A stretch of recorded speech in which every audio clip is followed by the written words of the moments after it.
Welcome to SwitchCorner, my name is Alex and today we're going to be taking a look at Persona 4 Arena Ultimax. This one, it's a fighter and a follow-up to Persona 4 and featuring characters from the third entry as well. But is it worth your time? Well, hit subscribe, join us here on SwitchCorner for reviews and deals near daily, and let's get started.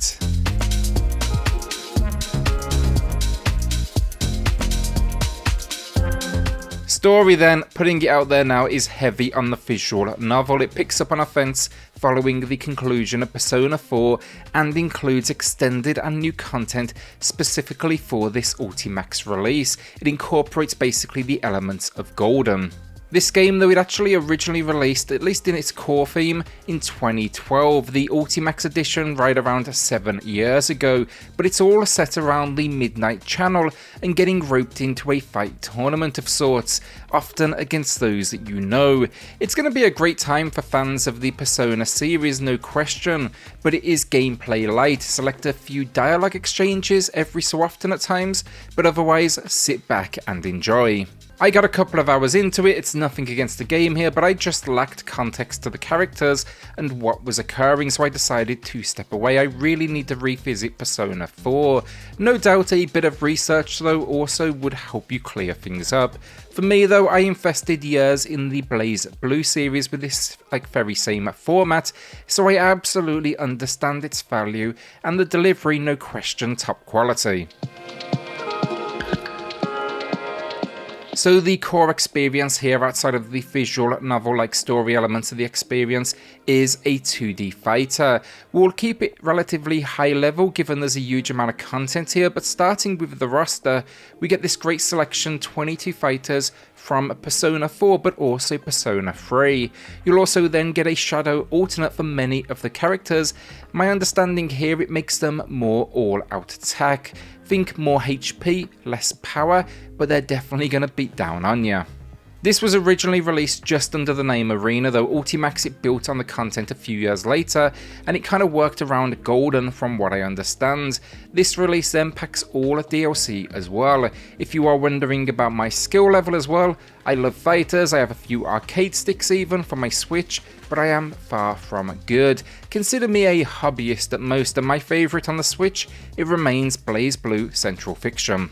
Like Blaze Blue though, this comes from Arc System Works, and I genuinely believe they are the best of the genre, or at least my style of fighter. They often strike a great balance between easy to pick up and play, but then there's a huge amount of depth should you want it. What was particularly surprising with this one for me, all movesets, they are the same inputs, but of course with a different result, so it shouldn't take you too long to kind of get your head around all of the different controls. The trick with this one though, it seems to be learning the individual characters' attacks, their animations related to the inputs, and then countering these against your opponent. It's a nice change of pace. I jumped in expecting maybe a different moveset for each, and an extensive one at that. But yeah, a quick spin in the training mode with a peek at the command list every so often, and yeah, I felt good to go, or at least against those lower difficulty options. I'll also put this out there now as well. The controls feel fantastic. I played with a fight stick and the Pro Controller. Both of them did a great job. Joy-Con wouldn't be for me personally given the speed needed and the accuracy, but it will still, work fine. It's also then running at a locked 60 frames per second, which is exactly what I wanted to see. This fighter is buttery smooth, and that was a point of concern for me heading in, so kudos to Arc. They always know how to deliver. What makes this control scheme unique then is thanks to its Persona setting. This isn't simply a variety of attacks from our characters directly, but we can actually call our personas to the battlefield as well. They account for 2 of the 4 face buttons, and it can lead to some epic outcomes. They also, however, work on a cooldown system, so it's not something you can simply abuse on the battlefield.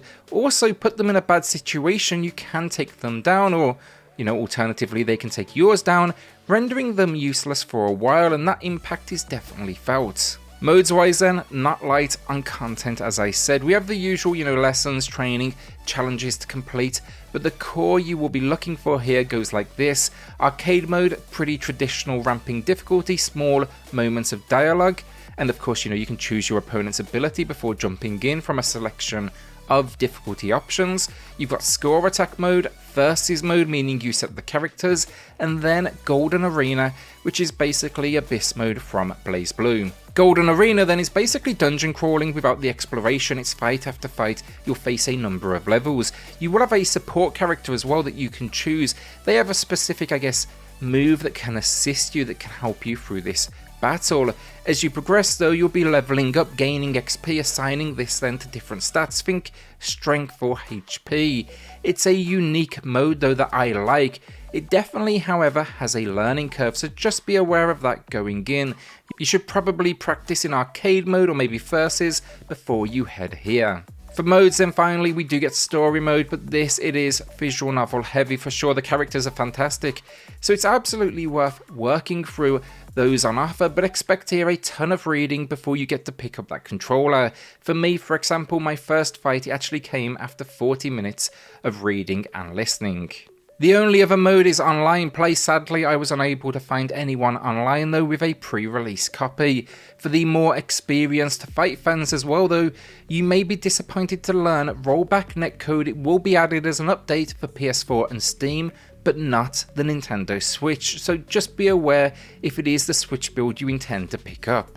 Outside of the controls though, the modes, the different gameplay elements, there's still a ton of other features in here which could take an entire video in themselves, but think a huge amount of cosmetic changes for each character, a gallery, multiple difficulty options across all modes, customization even over that difficulty, different voiceovers for support, and yeah, really good stuff. Outside of the lack of that rollback netcode then, I have very few complaints. It's a feature-rich package with a ton of options, a large selection of fighters, each unique with their own style to experiment with, and then personas add a new dynamic to the battlefield. It makes the game stand out, and it's all done then with the high quality that Ark are known for. Just as you go in, get used to those controls and you're going to find a huge amount of depth in here. Get good at furious attacks, the ability to evade, and SP skills as well. They will carry you a long way. Now it may not be the Persona game I or many wanted either, but it's still great to see these characters on the Nintendo Switch. They also need to give us Persona 4 now at this point on the Switch, you know, given the fact this is a sequel and many won't have even experienced that release.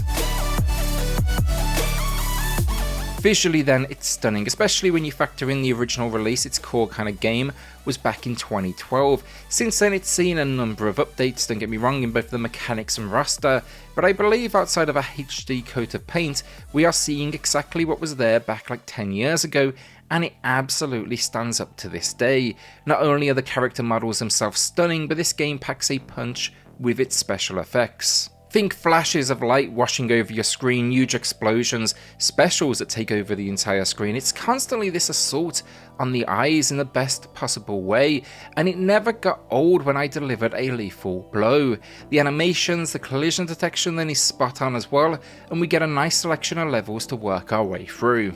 Even the visual novel side of things, it's a combination of mostly still sprites as always and text, but it's sensible enough to add in a short animated sequence every so often just to keep things fresh. Persona, it's always been stylish though, and it is no different here.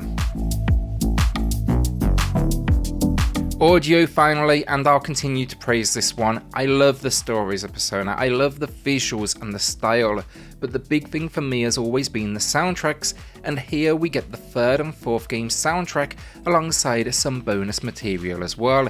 It's also as catchy as ever. If you don't buy the game, at least go listen to the soundtracks for this series, they will not disappoint. From here then we of course get attack sound specials, but perhaps most importantly, voice work throughout. That's the visual novel and in-game, both in English or Japanese. The choice is yours. The only area that didn't seem to have dialogue recording was when it was setting the scene or internal dialogue, and that absolutely makes sense. Persona though has always been elevated by its production quality in this arena, and it is the same again here.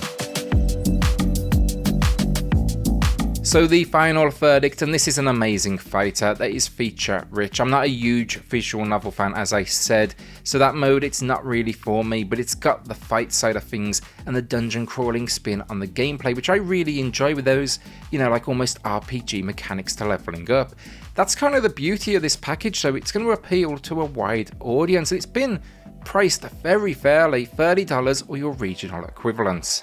It's disappointing that we won't see rollback netcode added to the Switch build, but outside of that, an amazing 9 out of 10 from me. Persona fans, buy it. Fight fans, buy it. It is as simple as that.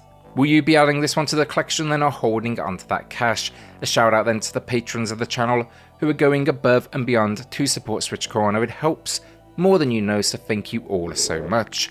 Then hit subscribe if you love the Switch, as much as we will do here. Join our growing family, and I'll see you all on the next video. Thanks everyone.